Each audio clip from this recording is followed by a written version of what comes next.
بسم اللہ الرحمن الرحیم، السلام علیکم ورحمۃ اللہ وبرکاتہ۔ ناظرین، آپ دیکھ رہے ہیں العزیز ٹی وی پروگرام علماء کی خدمات و تعارف میں آپ سے مخاطب ہوں قاری ذوالفقار احمد العزیز۔ ناظرین محترم، علماء کے تعارف اور ان کی خدمات، ان کی گزری ہوئی محنتوں بری زندگی پر بات کرنے کے لیے پہلا قدم بڑھایا ہے۔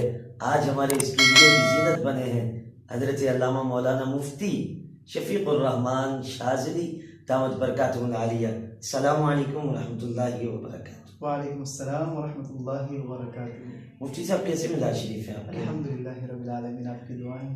الحمدللہ۔ چھوٹی سی میری کاوش ہے کہ میں علماء کا تعارف سامعین کی نظر کرتا چلوں، ماشاءاللہ، ناظرین کو، تاکہ اس بارے میں علم ہو کہ ہمارے علماء نے کس طریقے سے اپنی زندگی بسر کی اور آج کس طریقے سے وہ اپنی زندگانی کو گزار رہے ہیں۔ علماء کی زندگی سے ہم کیا سبق حاصل کریں گے، اور علماء نے کتنی محنتیں کی اور کتنی مشقتیں علماء کے والدین نے ان پر کی۔ سب سے پہلے آپ کی بارگاہ میں میری یہ ریکویسٹ ہے کہ آپ، اس میں کوئی شک نہیں کہ بہت پیارے حافظ ہیں، ناظرین حافظ بھی ہیں، ساتھ میں عمدہ طریقے سے قرآن کریم پڑھنے والے قاری بھی ہیں، اور بہترین ثناخوان مصطفیٰ بھی ہیں، عالم دین بھی ہیں، مفتی صاحب بھی ہیں۔ آپ سے میں سب سے پہلے اس بات کی طرف بڑھوں گا کہ آپ کی ابتدائی تعلیم جو تھی اس کے بارے میں مختصر سے وقت میں ناظرین کو بتا دیجئے کہ پہلے استاد اور پہلی تعلیم آپ نے کس سن میں اور کتنی عمر میں اور کتنی محنتوں سے آغاز کی۔ اعوذ باللہ من الشیطان الرجیم، بسم اللہ الرحمن الرحیم، الحمدللہ رب العالمین، الصلاۃ والسلام علی سید الانبیاء والمرسلین۔ سب سے پہلے تو قاری صاحب میں آپ کا انتہائی متشکر ہوں، اور اپنے دیکھنے والوں کا بھی، ناظرین کا بھی شکریہ ادا کرتا ہوں کہ مجھے آپ نے یاد فرمایا اور چند کلمات کہنے کا موقع عطا فرمایا۔ ویسے اگر سچ بتاؤں قاری صاحب، ہم اس قابل تو نہیں کہ ہم اپنے بارے میں کچھ بتا سکیں، لیکن چونکہ علم کا سلسلہ ہے اور ایک طالب علم کی حیثیت سے اپنے تجربات میں آپ کے سامنے رکھوں گا۔ سب سے پہلے تقریباً 1997 میں میری تعلیمی زندگی کا آغاز ہوا، اور 1997 میں تعلیمی زندگی کا آغاز میں نے ایک اقرا مدرسے سے کیا، اور ہمارے سب سے پہلے استاد حافظ عبدالسبحان قادری صاحب دامت برکاتہ العالیہ۔ یہ مفتی صاحب بڑی چیز ہوتی ہے کہ پہلے استاد کو آپ کامیابیوں کی سیڑھیوں پر چڑھنے کے بعد یاد کریں۔ جی، بڑی چیز، اعزاز کی بات ہے۔ بے شک بے شک، اور اساتذہ کرام تو ہمارے سروں کے تاج ہیں، بالکل بے شک، لیکن جو ابتدائی اساتذہ ہیں جن سے ہم نے آغاز کیا پڑھنے کا، انہیں یاد رکھنا ہمارا فریضہ ہے۔ اچھا، اکثر ہمارے معاشرے میں یہ ہوتا ہے کہ ابتدائی کی بات تو بہت دور ہے، جی، تھوڑا سا پیچھے 1-2 سال والے اساتذہ کو بھول جاتے ہیں۔ جی بالکل، آپ سے حالانکہ یہ جتنے بھی کچھ ہوتا ہے، جتنے بھی معاملات ہماری زندگی میں ہوتے ہیں، یہ اساتذہ کی محنتیں ہوتی ہیں، ان کی شفقتیں ہوتی ہیں۔ بالکل، اور میں اپنی ناظرین کے لیے بھی عرض کروں گا کہ میرے جو استاد صاحب تھے پہلے ابتدائی طور پر، حافظ عبدالسبحان قادری صاحب انتہائی مخلص اور انتہائی شفیق انسان تھے، جن کی بدولت اگر وہ ہمارے ہاتھ نہ تھامتے تو آج ہم شاید یہ الفاظ کہنے کے قابل نہ ہوتے، اور ہمارے سامنے ایک چمکتا دمکتا پھول نہ ہوتا۔ بالکل، اس میں کوئی شک نہیں۔ تو میں اپنے ان استادوں کو سلام عقیدت بھی پیش کرتا ہوں، اللہ تعالیٰ انہیں خوشحال رکھے۔ آج کل پاکستان میں نہیں ہیں، بارسلونا میں اپنی دینی خدمات سر انجام دے رہے ہیں۔ اللہ تعالیٰ انہیں، اللہ پاک انہیں صحت و عافیت عطا فرمائے۔ انہوں نے ہم پر مہربانی کی اور آج ہمارے درمیان آپ تشریف فرما ہے۔ میں ناظرین کے لیے آپ کی خدمت میں یہ عرض کروں گا کہ بہت سارے احباب یہ خواہش کرتے ہیں کہ ہمارا بیٹا حافظ بنے، قاری بنے یا عالم دین بنے، زندگی کے شعبہ جات میں دین کو بھی شامل کرے۔ تو والدین کے لیے یہ بتائیں کہ سبق سیکھنا ہے آپ کی زندگی سے ہم نے، تو آپ کے والدین کا کیا رول تھا آپ کی تعلیم میں؟ قاری صاحب، والدین کا کردار انتہائی اہم ہوتا ہے، بے شک، اور میں ناظرین سے بھی عرض کروں گا کہ والدین جب قربانیاں دیتے ہیں تو اس کے بعد ہی ہیرے پیدا ہوتے ہیں، اس کے بعد ہی وہ علماء تیار ہوتے ہیں کہ جو جن کے لیے ہمارے بڑوں نے قربانیاں دی اور ہمیں علم پڑھایا، ہمارے اساتذہ نے، بزرگ اساتذہ نے، اولیاء کرام، بزرگان دین، سب نے جو تعلیمات دی ہیں، اسی لیے کہ یہ نسل در نسل، سینہ و سینہ، کتب در کتب ہم آگے پھیلاتے جائیں. تو اس میں والدین ایک اہم کردار ادا کرتے ہیں. والد صاحب، میرے والد صاحب کو تو میں خود بھی جانتا ہوں بذات خود، حضور فہیم گل میں انہیں انکل کہتا ہوں. تو بڑے پیار سے، شفقت سے وہ ملتے ہیں، اور آج بھی میں نے دیکھا کہ آپ احباب کو، بھائیوں کو وہ درس دیتے ہوئے آپ کی رہنمائی کرتے ہیں ہر بات میں، اور بڑا اچھا لگتا ہے. جزاک اللہ. اصل میں والدین تو ویسے ہی سبھی پیارے ہوتے ہیں، ہر ایک کے پیارے ہوتے ہیں.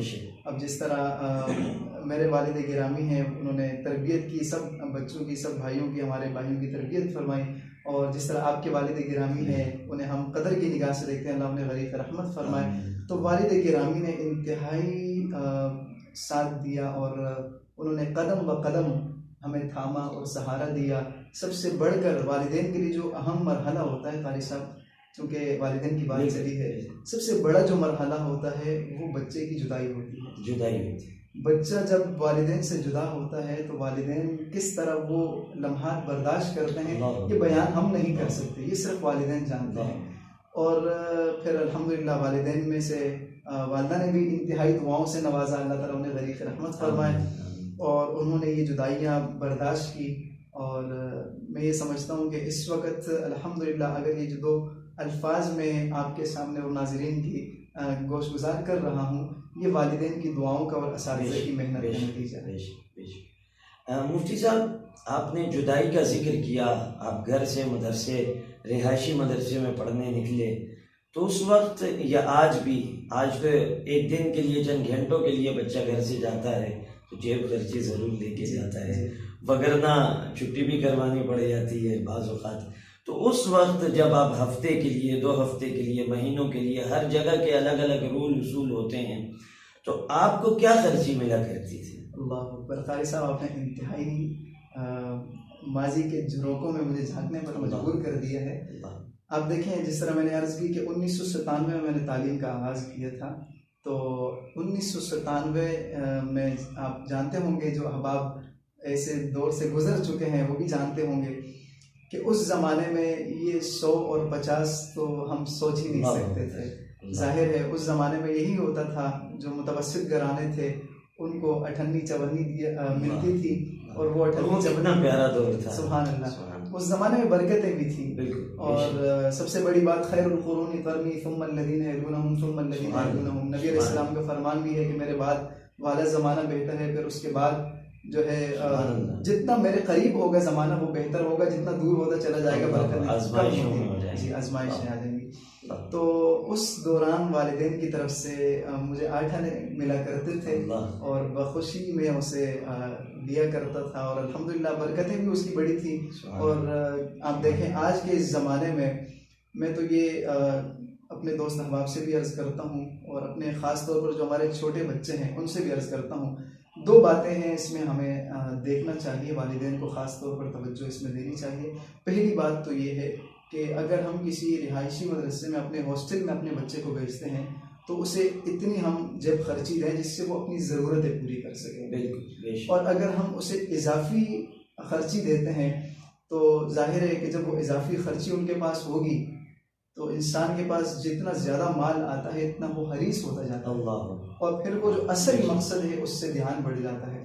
تو اور میں تو اس میں یہ چیز ایڈ کروں گا کہ اگر فرض کریں کہ ہم ایک ہفتے کے لیے بچے کو جیب خرچی 1000 روپے دے دیتے ہیں، والد نہیں دیتے تو والدہ دے دیتی ہیں، والدہ نہیں دیتی تو والد دے دیتے ہیں، اور ایک طرف آپ 1 روپے یا اٹھنی والے زمانے پہ جائیں تو 1000 روپے کو پھر بچے نے خرچ بھی تو کرنا ہے. وہ اس کے خرچ کرنے پہ سوچتا رہتا ہے، اس کے خرچ کرنے کے معاملات، یہ خریدنا ہے وہ خریدنا ہے. جب 1 روپے اور اٹھنی کا زمانہ تھا تو وہ فوراً سے پہلے ختم بھی ہو جاتا تھا، مدرسے تک آتے آتے اس میں تو ختم ہو جانا ہے. تو پھر اس کے بعد آپ کے پاس پیسے تو ہے ہی نہیں، تو پھر آپ کی تعلیم ہی تعلیم ہے، وہ محنتیں، وہ مشقتیں. اللہ اکبر. اللہ رب العزت آپ کو قدم قدم جزائے خیر عطا فرمائے، والدین کو برکتیں عطا فرمائے. ان کی حقیقت میں محنتیں ہیں ہر طرح سے، جیب خرچی دے کر، جیب خرچی نہ دے کر، یا محنتیں کر کے، آپ کے لیے دعائیں کر کے. میں آپ نے درس نظامی بھی کیا، تو درس نظامی کے حوالے سے میں ناظرین کے لیے آپ سے ریکویسٹ کروں گا کہ شروع کا جو پیریڈ ہوتا ہے وہ بڑا آزمائش والا ہوتا ہے، لوگ نہیں پڑھ پاتے، آگے نہیں بڑھ پاتے 1-2 سال کے سے.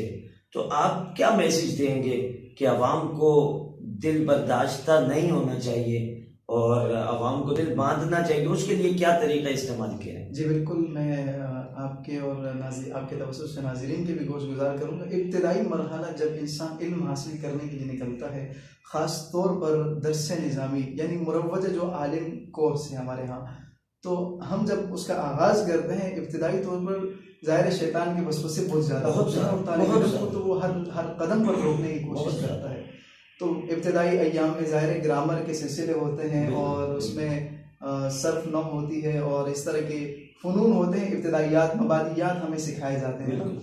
تو اس زمانے میں پہلا وسوسہ تو یہ آتا ہے کہ یہ مبادیات پڑھ کر ہم نے کیا کرنا ہے، اصل مسئلے مسائل جو ہم نے سیکھنے ہیں وہ تو ہمیں سکھائے نہیں جا رہے. ایک یہ وسوسہ آتا ہے دل میں، اور پھر دوسرا یہ وسوسہ آتا ہے کہ اتنا لمبا پیریڈ ہمارا جو ہے صرف مبادیات میں گزر رہا ہے، گرامر میں گزر رہا ہے. تو اس دوران یہ صبر آمیز اور صبرناک مرحلہ ہوتا ہے انتہائی. جس نے صبر کر لیا اس نے پا لیا. بالکل بالکل.